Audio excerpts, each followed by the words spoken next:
Boker Tov. Today's Daf Yomi is Bava Kamma Daf Mem Beis. The Daf Yomi should be a Segula for Am Yisrael, a Yeshua, a Nechama, a Hatzalah. So we're on Mem Beis Amid Aleph, 5 lines from the top. The Gemara is discussing the way different Tanaim have interpreted the verse from the Torah, which says that if an ox cores another man and kills him, the ox shall be stoned. The ox shall be stoned, and you cannot eat its meat. Ubawa shor naki, and the owner of the ox will be absolved. So what does this mean? So we've seen different explanations, and now we see the explanation of Rabbi Yossi Aglili. Bawa shor naki, Rabbi Yossi Aglili says, naki mitmei v'ados, means to say that if, let's say, an ox scores into a woman, and the woman is pregnant, Rahman al-Islam, she loses her baby, then under those circumstances, the owner of the ox does not have to pay for the loss of the fetus. So it says Rabbi Akiva, Amar Rabbi Akiva, I don't understand. Arei Omer, ki inatzu anashim. Why do you need this pasuk balashor naki? It says when two men are fighting, and the two men fight each other, and they strike the woman, then we're going to say,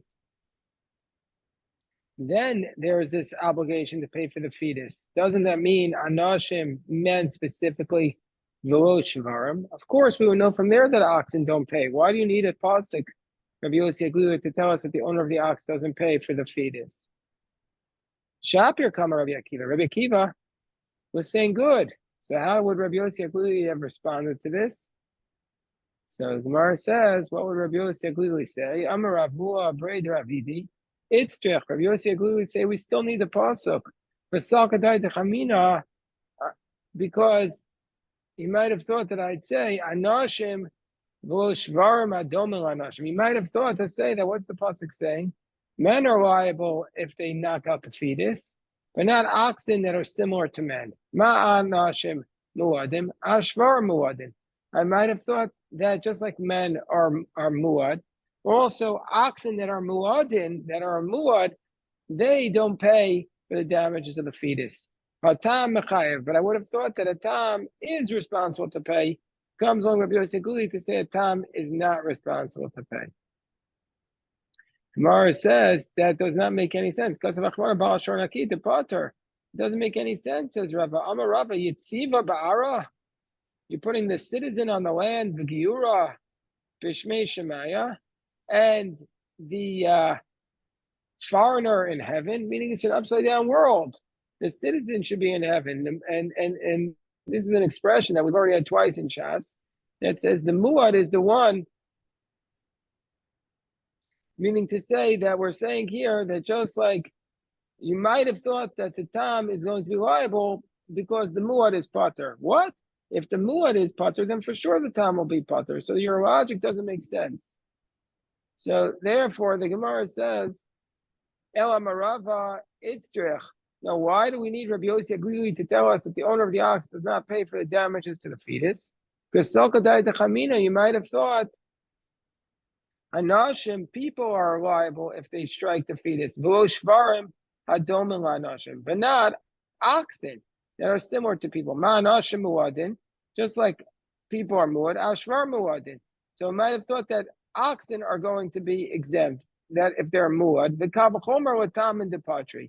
And not only are oxen that are muad exempt, for sure tam. I might have thought to say this. For this reason, Atar Kos of Rahmana Bala Shornaki. Therefore, the Torah says the owner of the ox is exempt. Tam potter. Only if he's a tam is he potter, but if he's a muad, he'd be chayiv. So that's what Parashah Naki is telling us, that the tam is exempt, but the muad ox will be liable for the damages to the fetus. Amay Abaye says, well, if that's your case, now the muad is responsible for the damages to the fetus, and that Rabbi Yossi Aglili learns out from the anashim, that from the fact that it says v'chinatzu anashim. If that's the case, says Abaye, Amayata Gabi Boshas Nami Nema Hachi. By Boshas, by humiliation, we should say the same halacha, that it means anashim That you might have read the pasuk is saying that who's responsible for humiliation? Only people, but not the oxen that are similar to people. And just like people, if they're a muad, they're a muad. Avshvar muadin. I might have thought that people and also muadin are exempt from humiliation. The kavachomer tam in the patiri, and for sure that tam should be exempt. Hadar kasav rachmana bal ashor naki. So therefore, Torah says that the owner of the ox is exempt. Tam patra muad chayiv. So why doesn't Rabbi Yossi Aglili say that the muad would also be chayiv for boshes? Just like your reading says Abaye to Rava, just like you're reading of Rabbi Yossi Aglili's statement about the fetus, where you're saying that the muad is responsible. And if you are saying, yeah, that's true, he would say that by humiliation, if it's a muad, the owner is liable. If that's what you want to argue, it should have said in the brisa, the owner of the ox is exempt. Rabbi Yossi Aglili Omer Pater mitzvei vladus umiboshes. Rabbi Yossi Aglili should have said he's exempt, i.e. by a tam, for fetus and humiliation. But it doesn't say that, so it's only a law in the fetus. So therefore, the Gemara says, Abaye and Rava, so we have to see that the earlier position was the position of Rava. Must be that Abaye and Rava say together the following answer. When it says, it's teaching us that when it applies to people, that they have to pay the value of the fetus. What does that mean? So the following halacha, Abaye v'Rava d'Amar Travayu. This is why you need Rabbi Yossi Aglili to tell us Bal Ashor Naki from Vladus. This is what it's telling us. It's telling us the following. Anashim ein ason be'isha yeyanshu. That when do the men pay for the value of the fetus? Only when the woman doesn't die. Because if she would die, they wouldn't pay the value of the fetus because of the principle of kimwe b'deramine would give them the more severe punishment, which is death. They wouldn't pay the monetary penalty. But Yeisha Son Ba'isha, but let's say as a result of their action, the woman dies, Lo Yeyanshu. Then they don't pay the penalty because they're put to death. V'lo Shvarm. But this law, and this is what Rabbi Yossi Aglili is saying, but this law does not apply to oxen. The Afagav the Yeisha Son, that even though the woman dies, Yeyanshu. Even though the woman dies, they still have to pay the value of the fetus. That's what Rabbi Yossi Aglili is saying. So we'll look at the Rashi. The Rashi says, this is why we need the teaching of Rabbi Yossi Aglili. Because if we just had the teaching of Rabbi Akiva, which says, Ki natsu anashim, then what we would have said, Havamina anashim lo shvarim, I would have said it only applies to men and not to oxen.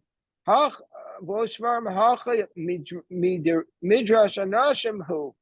here we would learn out by Anashim the Chiyesha Son Beisha Lo Yeanshu B'dmei Vlados the Kimle B'deramine of Ashvarim Afil Yesh Ason Yeanshu B'dmei Vlados the lake of Ba'achi of Misa. So therefore, for this reason, the Torah writes Baal Ashor Naki to tell us under these circumstances that the owner of the ox is going to be exempt, even where the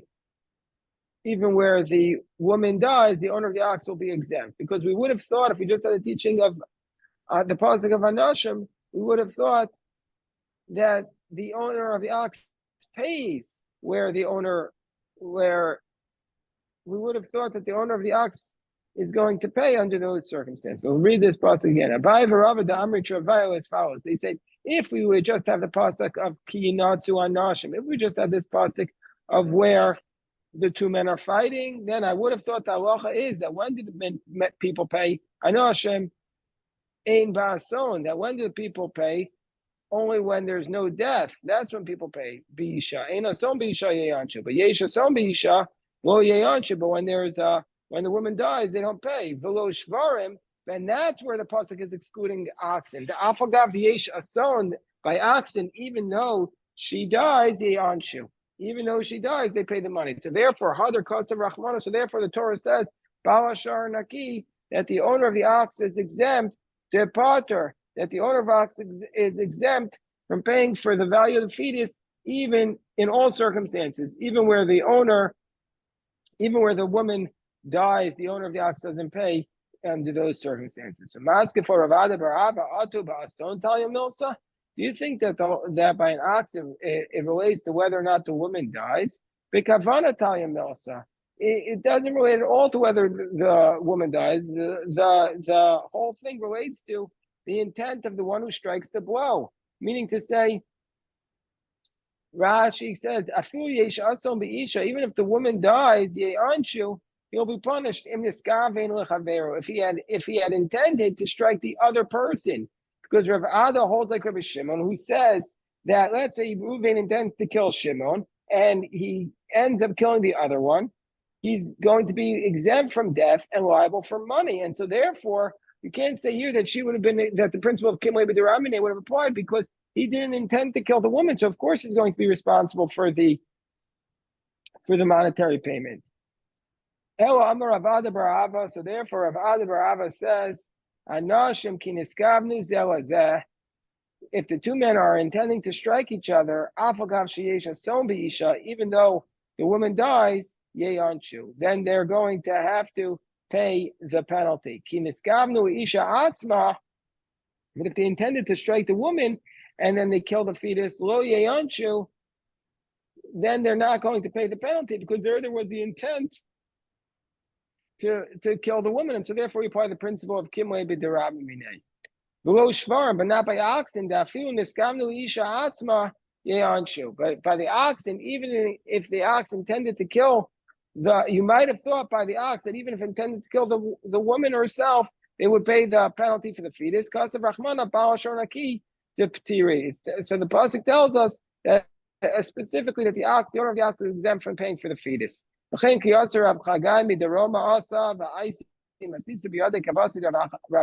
indeed, that's how when Rav Chagai Midroma came, he brought this price in his hand, just like Rav Ada Barava.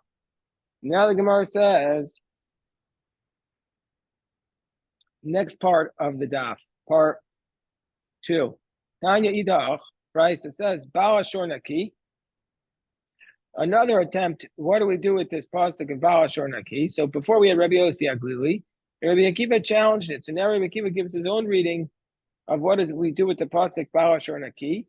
Rabbi Akiva says, Naki midmei eved, that if an ox kills a slave, Rachmano Etzlan, the owner of the ox, normally speaking, if somebody's ox kills somebody, you have to pay 30 selah.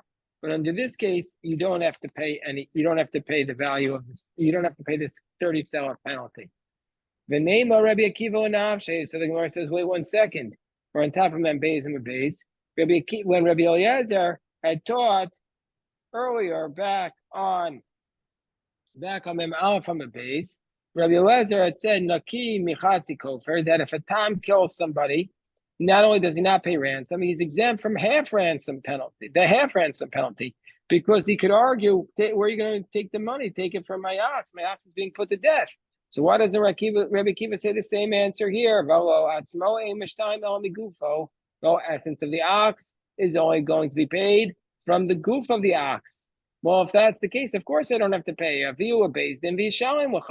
Bring the ox to the court and I'll pay you, meaning to say I have no money because the ox is being put to death. What do you want me to pay you from? So Amarav Shmuel Bar Yitzchak, no, we're talking about a case, Kishekadam Ba'av L'Shachato. Now we're talking about a case where the owner preceded the Gmar Din, and so before the case was adjudicated, the owner slaughtered the ox. Means say at that point it was just an ox. The guy had not yet initiated litigation against him. The owner takes the ox and he slaughtered it. So I might have thought, I might have thought, well, therefore take that money and pay the owner and pay the owner of the slave from it. Kamash Malan, we're going to say no. Oh, Barakatolo, since this ox is going to be slaughtered, since it's a dead ox, meaning to say because it's a Gemara Din, and Afagav de Shachta, even though it was slaughtered, so therefore it's teaching us you don't pay him from that ox, and and so therefore you're exempt from having to pay him also. So the Gemara says, Rabbi Eliezer Nami. Why don't we say that? Why did Rabbi Akiva ask this question to Rabbi Eliezer? Rabbi Eliezer could have just said, "No, I'm saying you're exempt from the half ransom, even in the case where kashakadam v'shachto, even in the case where you proceeded and slaughtered it." So Gemara says, Hachinami. Indeed, Rabbi Akiva knew that Rabbi Eliezer could have answered that question, but he still asked his question. Why? Savar Dilma Islay Taima Achrina da Adif Me'ai. He thought maybe Rabbi Eliezer had a better answer. He tried to pigeonhole the old Gemara to be talking about a case where the guy slaughtered it before the Gemara did, and so therefore he might have thought he could pay from there. He's saying no, he's exempt from paying from that. So he didn't want to give that answer because he thought maybe Rabbi Eliezer had a better answer. Gemara says, Rabbi Eliezer Nami Lishnoe Shikadam V'Shachto. Why doesn't Rabbi Eliezer give that answer? Rabbi Eliezer back on Mem Aleph on the base had given a different answer. What did Rabbi Eliezer say? Let's just go back and review. The Rabbi Eliezer had said, I'm talking about the case. Remember, he gave two scenarios. One is where the ox wasn't put to death, either because it was one witness or because he killed somebody who was either it was one witness or he killed somebody who maybe the ox wasn't chayav misa for that. So not a ben kayama, for example. So why didn't Rabbi Eliezer give this answer? So the Gemara explains. So Rabbi Eliezer would say, Hasam hu deniskavin laharagas abema v'haragas adam, the shorlav parkatar hu klal. So the Gemara says that Rabbi Eliezer could have said that there's a distinction. They'll say Hasam, in that case over there, what we're talking about is where the ox intended to kill the animal, shem niskavin laharagas abema v'haragas adam, and they end up killing the man, the shorlav parkatar hu klal, that the ox is not going to be put to death at all. So therefore, I might have said the salkadai techamina and the chayiv. I might have said under those circumstances where the ox is never going to be put to death, I might have thought he would have to pay the half kofar. It's chakral miyute. You need the pasuk. Avohacha the meikara bar kotolo. But here it's liable for death. It's just it hasn't got to the gemar din yet. I might have thought lo tzarach kra afagav deshachtei. I might have said you don't need a pasuk even though you slaughtered it because it's going to be a bar kotolo in the end. It's going to be slaughtered. Gemara says, well, Rabbi Akiva nami vada hachihu. So Gemara says, well, also Rabbi Akiva also. If that's the case, also to Rabbi Akiva, this logic is also correct. Why does he need a pasuk to tell us that this ox is exempt from paying for the slave when in the end the ox is going to be a bar katoa and it's going to be put to death, and so therefore it's not going to be worth anything. So Ella Amar Ravasi, so Ravasi, and some have a different girsa here. So some have the girsa of Rebbe Asi. So that who is this? It says Rebbe Asi, Hi Milsa Mipi Gavra Rabba Shmieli. I heard an explanation for this from a great man. Umanu, and who is that great man? Rabbi Yossi bar Rabbi Chanina. That was Rabbi Yossi bar Rabbi Chanina, and he said, Salkadai Techamina, you might have thought, Hol the Amar Rabbi Akiva, since Rabbi Akiva taught Aftam Shechaval Ba'adam Mishalem B'Moser Nezek Shalem. So since we have a principle that let's say an ox gores a man and kills him, even though it's a tam, since it was a goring of it doesn't kill him. Since an ox gores a person, even though it's a tam, since it's goring a person, he pays full damages. So since that's Rabbi Akiva's position, I might have thought here also, since this tam ox killed a slave, I might have thought he pays from the aliyah, and so therefore he's responsible to pay, even though the essence of the ox lost it. So therefore, Kasav Rahmana lost all value. So therefore, for this reason, the Torah says Bala Shor Naki. So that's the explanation that Rabbi Asi gave. We might have thought here Rabbi Akiva was saying that you pay from the aliyah because it's like the case of an ox that gores a person. So I'm away Rabbi Zero or Rabbi Asi, but Tavre Rabbi Akiva Gazize. Rabbi Akiva is breaking his own position. Tavre Rabbi Akiva Gazizi. Rabbi Akiva is breaking the strength of his own position. It's another expression. Well, so Rashi says, because Rabbi Akiva elsewhere taught us that explicitly that this animal only pays me the gufo. And so therefore you could still give the same logic. Where does Rabbi Akiva say this? The Tanya, Rabbi Akiva says, Yachol Yeshayim and Aliyah. I might think that you pay this ox from the Aliyah, that I might think under these circumstances where a Tom gores a person that and you pay full damages, I might think that those full damages are paid for from the Aliyah.